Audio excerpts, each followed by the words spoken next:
Hey guys, this is Adam from BizNexus here with the latest BizNexus Roundup, our new podcast covering interesting conversations with interesting people from around the world of business acquisition and sale, which if you're familiar with BizNexus, then you know that's been our thing for quite some time now. For our latest episode, I had the opportunity to sit down with Hal Fader, an intermediary from Murphy Business who focuses on both buy-side and sell-side transactions. Hal and I got to chat about two main things. First, what's a broker looking for in a buyer, and what does it take for a buyer to get some respect, to actually get a response and get prioritized by an intermediary? The spoiler alert here is that the typical intermediary really doesn't care so much about your alma mater as much as whether you're likely or not to get a transaction done, and we cover what they're really looking for in that regard. Second, what should a buyer look for in a broker, and things to look out for to make that relationship more productive, more successful, etc. Second spoiler here is that blasting the entire IBBA universe with a template introduction might not be the best approach when it comes to conversions. So sometimes a good old-fashioned phone call really does go a long way. We're still new to this whole podcast thing, so if you like what you hear, please spread the word. Give us some stars on Apple Podcasts, preferably 5, as the Apple Podcast algorithm is notoriously brutal for newcomers trying to grow organically. Goes without saying, if you haven't been on BizNexus, please get on that. Give us a shot. It's absolutely free to create an account. Get started matching from the inventory of thousands of active businesses of sale and the niche professionals who can help you acquire or exit a business. So that's it. Let's get into it.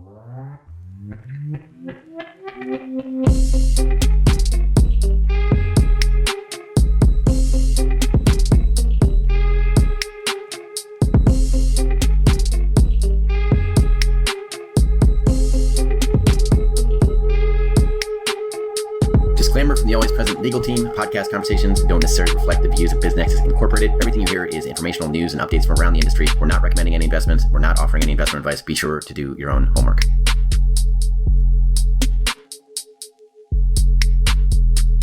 Hey guys, it's Adam with the BizNexus Roundup. Joining me this week, we have the Hal Fader from Murphy Business down in Virginia. Welcome, Hal. Thanks, Adam. Thanks for having me. Yeah, Hal's an interesting intermediary. I've had the privilege of working with you, Hal, for years now. And you know, Hal, he does focus on regionally focused deals, but I've always known Hal because of his niche in the automotive world. He does a lot of buy side and sell side work nationally within that niche. So I think it's always interesting when we find intermediaries who are focused on niches like that and the backgrounds that those intermediaries typically have, backgrounds like Hal's. Hal's been engaged with BizNexus, I think, from the onset with the platform. And Hal, you've got a ton of experience with Murphy. I think you're one of their top intermediaries year over year. So I think this is going to be a great conversation today. What Hal and I are going to try to tackle is a topic that has had a lot of chatter out there lately. Basically, what should a buyer look for in a broker, right? If you're trying to hire an intermediary to help you with buy-side work. And then what's even more interesting to me is what's a broker actually looking for when they decide to engage with a buyer? How are you going to get in there, actually get replies from the broker on their deals? How are you going to be taken seriously? What are the brokers saying, you know, behind closed doors when they're in the broker networking meetings that they're not saying to buyers? I think there's some real confusion there in the buyer world as to why they're not getting replies or not getting shortlisted on deals that are competitive. So if we can address that and add some clarity, that's a goal for this podcast. So Hal, if you don't mind, these podcasts are 20 to 30 minutes. We've got a tight format. We're going to cram all this into that window. So let's just jump right into it. Sure. Thanks. Let's take the first part of the podcast and just talk about what a buyer should look for in a broker. And then for the second piece, we can just talk about what the broker is really looking for in a buyer. So starting with what a buyer should be looking for if they're engaging a broker, right? Yeah. So, thanks, Adam. Thanks for having me. Well, any partnership only works if it's mutually beneficial, right? So I think it's important to, before we start getting into the two sides here, to recognize that this is all about an intersection of interest.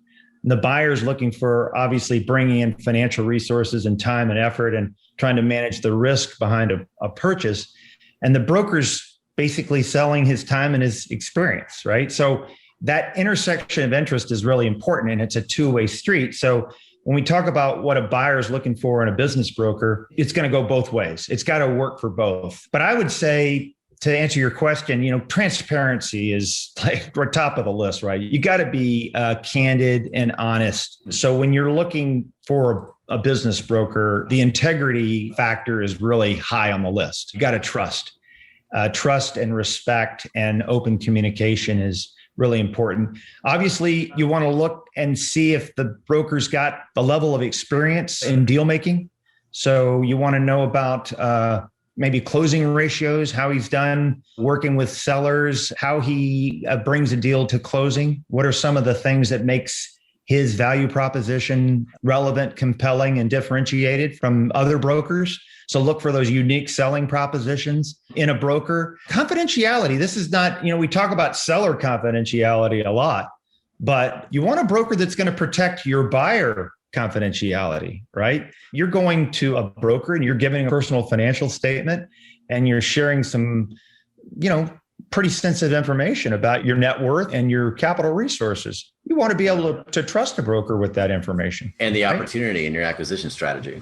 Yeah. So it's not just seller confidentiality, it's buyer confidentiality too. You also want a broker with accessibility. I cannot, and I know, Adam, you can't either. Our time's valuable. You can never replace an hour of your time. So when you're chasing someone down for information, it's just bad business. So the buyer really needs to look the broker in the eye and says, hey, are you going to be there for me? Are you going to answer my phone calls? Are you going to answer my texts in a prompt manner? And what's that mean? It means same day, same day business. I don't go to bed at night with open emails or voice messages. I sometimes get those messages, maybe after dinner, but I'm on them the first thing the next morning. So I think mutual respect and accessibility is really, really high on the list in terms of broker wants. The other thing I think is deal resiliency. Is this guy or gal going to be able to solve the obstacles in the deal? Because I guarantee you the deal is going to have some obstacles. So you're really looking for a problem solver, an obstacle remover, and also a guy or gal that can negotiate, okay, and formulate a position and develop strong rationale for a position in a compelling, professional, and respectful manner, okay? So I think one that kind of is important is sense of humor, this is not all about, fun and games, but let's face it, buying a business should be fun. And I think sometimes we forget that. It's serious, of course. There's a lot of risk. There's a lot of investment. There's a lot of all of that stuff. But, you want to find those lighthearted moments and enjoy the journey along the road to the destination, which obviously is a successful close. So that's important as well. And then finally, I think you want to add value. Does the broker, whatever he's charging you, that's got to be viewed and delivered as an investment, not as a cost. So the broker's got to be able to pay for him or herself at the end of the day, because otherwise it is a cost. So that's a quick list of what I think a buyer should look for in a broker. Got it. Yeah, that's good. And so most of those are soft metrics, right? And which is important, right? Obviously, in integrity and confidentiality, these things, let's just say those are prerequisites. But when you're looking at some of the hard metrics, maybe we can dig into some of those. I think there's been a lot of frustration with new buyers, right? With people who maybe search funders or fundless sponsors or individuals who are looking to make a career change and they're not familiar at all with M&A and the way it works.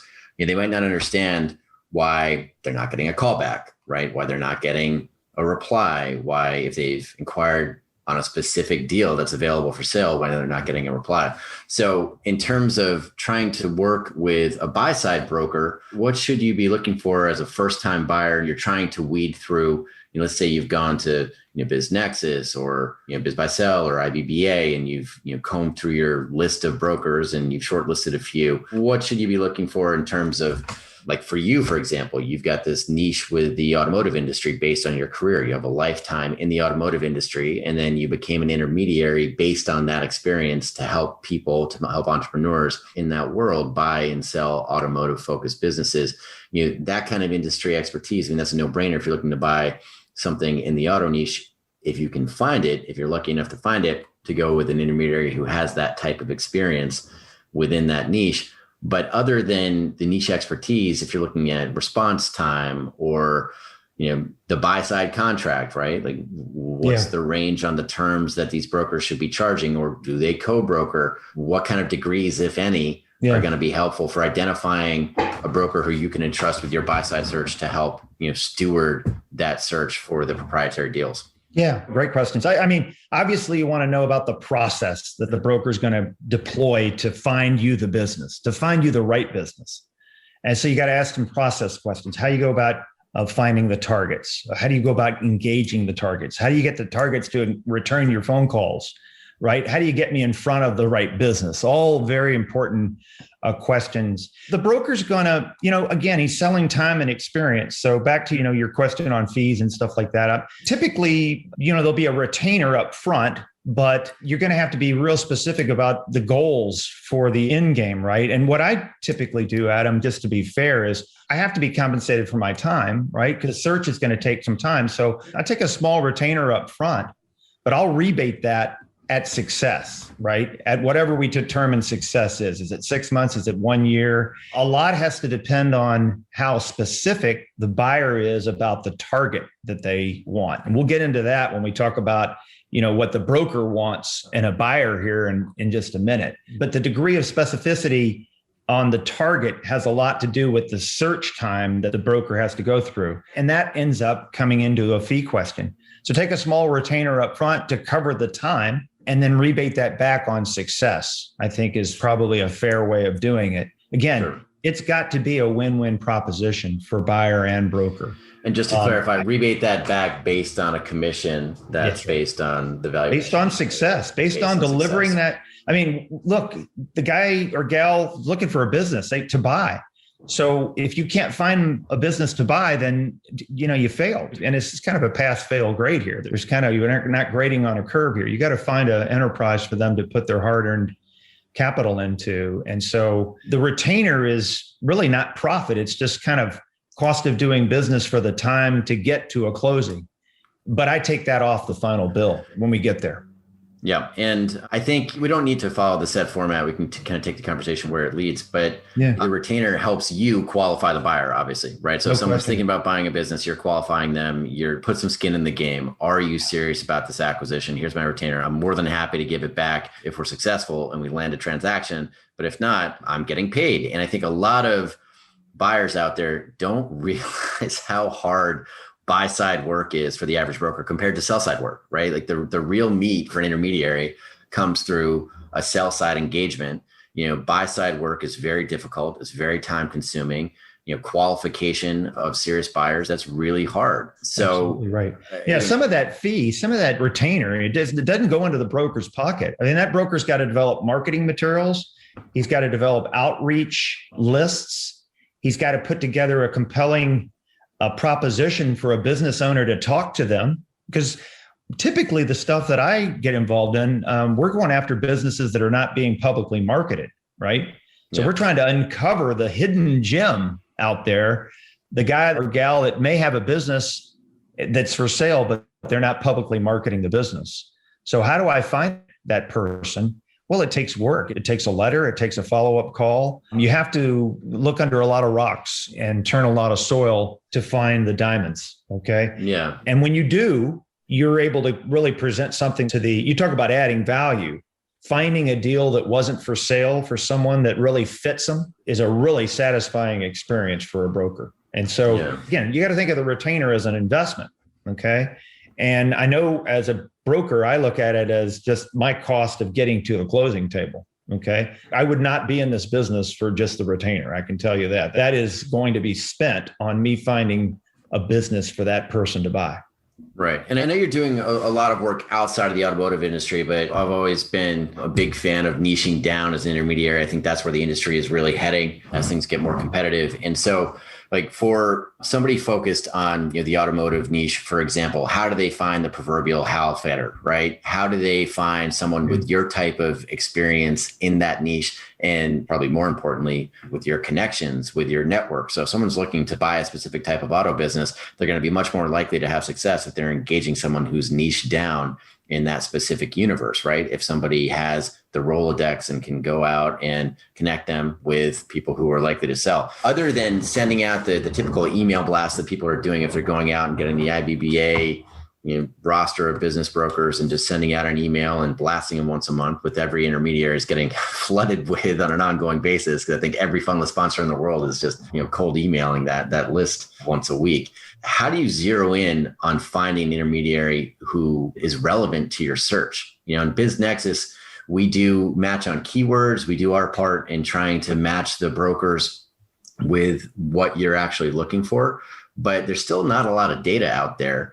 And, what I've always advised is have a small short list of brokers and really try to nurture the relationship so that they prioritize you, because brokers have no bandwidth, right? They're very busy. If you're approaching them, you should show that you're a serious buyer. How do you do that? Well, maybe you've got a letter from an accountant verifying a certain amount of funds, right? Family assets, or if you have investors, verifying that they have, certain level of assets. And if it's just a signature from an accountant on a letter that pretty much states you have X amount of capital in the bank intended for acquisition, that's going to put you ahead of 99% of the other search funders out there who are trying to do what you're doing. Yeah. So how do you identify the broker, right? And then once you've identified them, how do you get them to take you seriously? I guess, what are the brokers looking for when they're getting approached by all of these buyers on a daily, weekly basis? What makes that buyer stand out so that you pick up the phone and prioritize a callback? Yeah. Great question. I was going to answer your question. Call this guy by the name of Adam Ray. Whether you're buying or selling, he's going to match you with the right person. And that's what I've done. Shameless plug. Yeah. You know that, Adam. I mean, we do a lot of different things to get in front of the right people. And it is all about building credibility, building trust, being in a lot of different places within the network to be able to, think of it as a spider's web.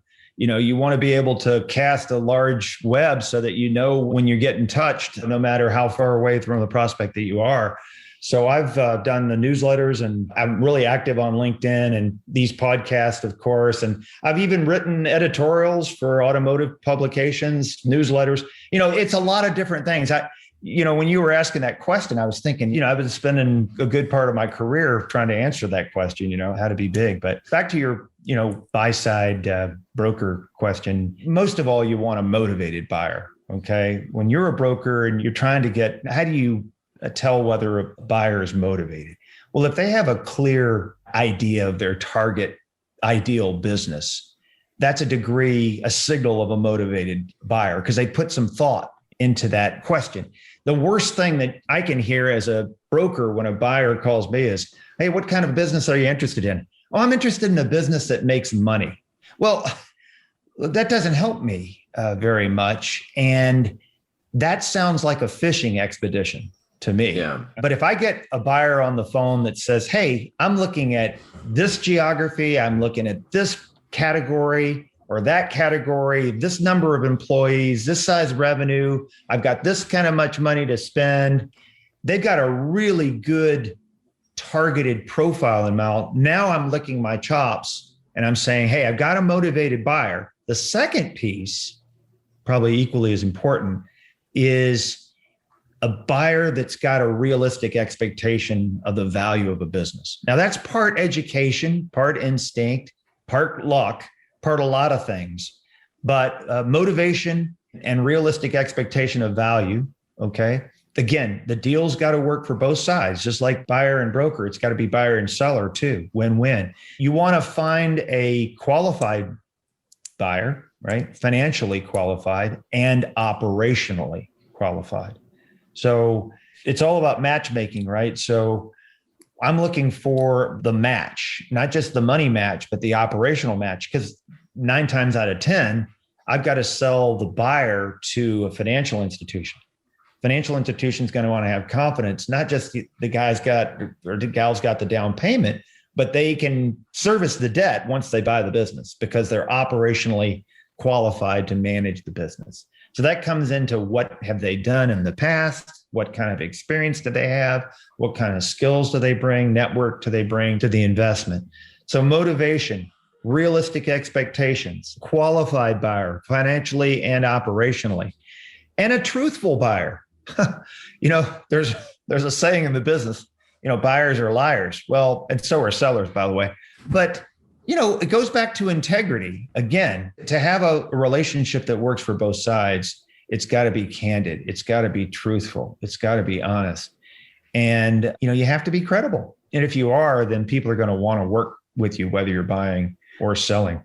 Yeah, it's tough because how are you going to figure that out until you do the dance, right? So for a lot of these first-time buyers, they'll take a chance on an intermediary, just like an intermediary will take a chance on them, and hopefully it works out. If it does, maybe that's an ongoing relationship, or if they're doing multiple acquisitions, they're using the same intermediary over and over again, and vice versa.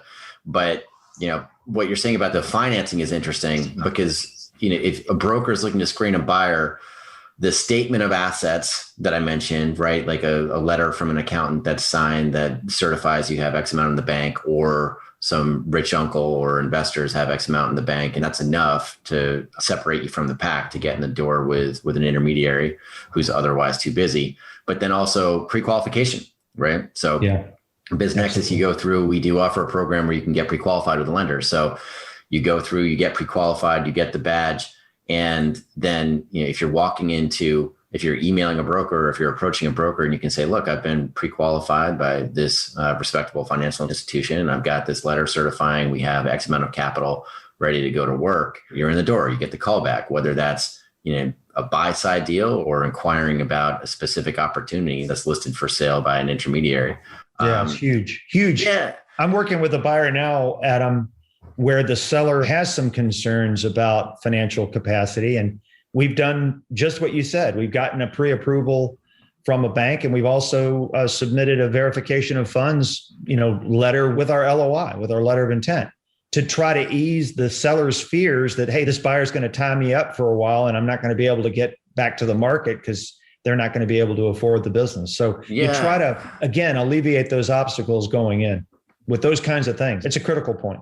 I think that's the big takeaway for a buyer is if you can get ahead of that, right? You can get a jump on that and just come in to your search, especially if you're a first-time buyer, right? If you can have that statement of assets, if you can have a pre-qualification, something that ultimately a seller might ask for anyway. If you can have that when you're going to approach the brokers, right? So whether it's a buy-side broker to help you with your search, or whether you're inquiring about a specific deal that you find on one of these sites like BizNexus, then you're going to be shortlisted.